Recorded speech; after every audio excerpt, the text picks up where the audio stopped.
সর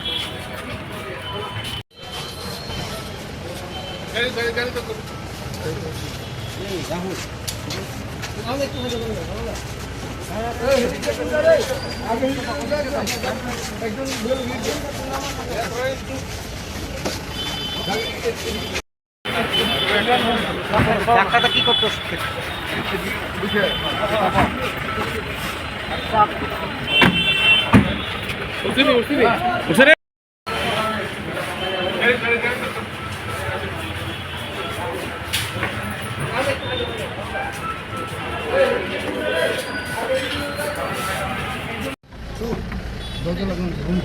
দোষা লাগবে নি লাগবে না তো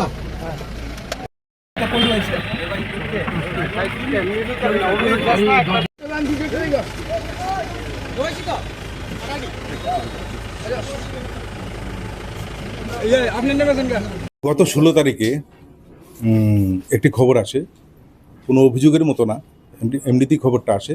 অফিস লেন থেকে একজন ব্যক্তিকে গাড়িতে উঠিয়ে নিয়ে যাওয়া হয়েছে। এখন এই ঘটনার সত্যতা যাচাই করতে গিয়ে ওসি ওয়েস্ট আগরতলা পিএস সঙ্গে সঙ্গে উনি একটা টিমের মাধ্যমে টিম গঠন করেন বিষয়টা বোঝার জন্য। তো অ্যাকর্ডিংলি একটা এনকোয়ারি স্টার্ট হয়।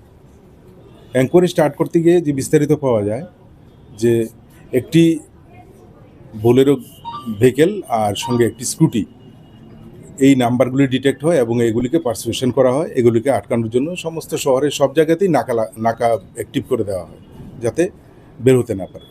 তো ফাইনালি কি হলো, একটা জিনিস পরিষ্কার জানা গেল যে কয়েকজন ব্যক্তি, বা ব্যক্তি বলা ঠিক না, দুষ্কৃতিকারী বলা উচিত, তারা একজন ব্যক্তির সাথে জোরপূর্বক তার সাথে প্রথমে কথাবার্তা বলে তারপর ওকে জোর করে গাড়ির মধ্যে উঠিয়ে নিয়ে যায়।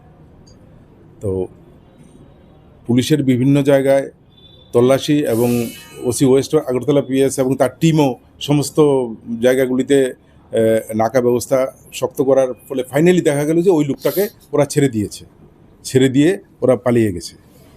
ওদের সমস্ত তথ্য একসাথে তথ্য পাওয়ার ভিত্তিতে এতটুকু বোঝা যায় যে 3-4 জন থেকে হয়তো একটু বেশি হতে হয়, 5-6 জনও হতে পারে। তো তারা এই লোকটিকে জোরপূর্বক কিডন্যাপ করেছিল এবং ফাইনালি ওকে ছেড়েও দিয়েছে। তো ওই গ্রুপের 3 জনকে অ্যারেস্ট করা, টোটাল 4 জনকে অ্যারেস্ট করা হয়েছে ওই গ্রুপের, যাদেরকে আজকে কোর্টে পাঠানো হবে রিমান্ডের প্রয়াস সহ। তো সবচেয়ে যেটা মানে উল্লেখযোগ্য বিষয় সেটা হচ্ছে এই ঘটনাটাতে আমরা পুলিশ কিন্তু কোনো অভিযোগের অপেক্ষা না করেই নিজে থেকেই আমরা সুমোটো একটি মামলা নিয়ে সমস্ত ঘটনার একটা মানে পুনরুদ্ধারের চেষ্টা করছি। এখনও সেই ঘটনা সম্পূর্ণভাবে আমরা তদন্তের শেষ জায়গায় পৌঁছতে পারিনি, কারণ এখনও কিছু অ্যারেস্ট বাকি আছে, গাড়িটা রিকভারি করা বাকি আছে। তবে আজকে ওদেরকে রিমান্ডে পাঠানো, প্রেয়ার দিয়ে কোর্টে পাঠানো হবে এবং রিমান্ডে চলাকালীন সময় বিভিন্ন তথ্য যেগুলো আমরা জানতে পারিনি সেগুলো আমরা জানতে পারবো এবং কেসের একটা সম্পূর্ণভাবে একটা সুরাহা এবং সব কিছু করতে পারবো। এটা এতটুকু বুঝতে পারি যে প্রাথমিকভাবে যে এখানে কোনো ফাইন্যান্সিয়াল কোনো ডিসপিউট ছিল। তাদের মধ্যে কি আগে কোনো এগুলি তদন্ত সাপেক্ষ ব্যাপার, এগুলি আমরা এখন বার করতে পারবো। তবে এতটুকু ঠিক মানে ওরা যে একজন আরেকজনকে মানে ভিকটিম এবং ওদের সাথে যে ফার্স্ট টাইম পরিচয় হয়েছে তা না, ওদের সাথে আগেও যোগাযোগ ছিল। ভিকটিম এবং যারা আক্রমণ করে সবাই কি বিশাল করে বাড়ির এটা সিপাহীজলা এলাকার লোকও আছে, সিপাহীজলা ডিস্ট্রিক্টের লোক বলবো আমি, কোন পার্টিকুলার কোনো জায়গা বলবো না, এই আর কি।